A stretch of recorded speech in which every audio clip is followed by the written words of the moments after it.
বন্ধুরা, বলা হয় যে শ্রীমদ্ ভগবদ্গীতা শুধুমাত্র একটি ধর্মের জন্য নয়, এটি পৃথিবীর প্রতিটি মানুষের পড়া এবং বোঝা উচিত, যাতে সেই ব্যক্তি তার জীবনে সুখ, শান্তি ও সাফল্য লাভ করতে পারে।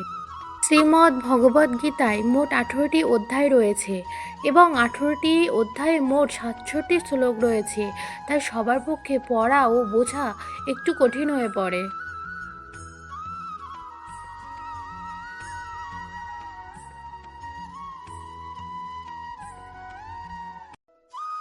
একজন বিবেকবান মানুষ যখন সম্পর্ক টিকিয়ে রাখা বন্ধ করে দেয়, তখন জানবে তার আত্মসম্মানে নিশ্চয়ই কোথাও আঘাত লেগেছে।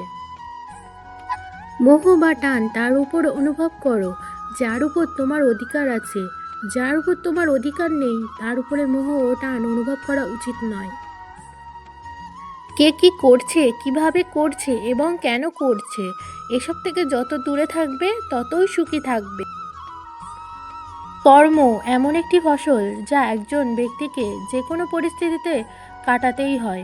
তাই সর্বদা ভালো বীজ বপন করুন যাতে ফসল ভালো হয়। তাদের থেকে দূরে থাকো যারা তোমাকে ছোট করে, যারা তোমাকে মিথ্যে বলে, যারা তোমাকে ব্যবহার করে আর যারা তোমাকে অসম্মান করে। শ্রীকৃষ্ণ বলেছেন, আমি কারোর ভাগ্য তৈরি করি না, সবাই সবার ভাগ্য নিজেই তৈরি করে। কোনো কাজ নিয়ে চিন্তা করা উচিত, কিন্তু চিন্তা এত করা উচিত নয় যাতে ওই কাজটাই নষ্ট হয়ে যায়।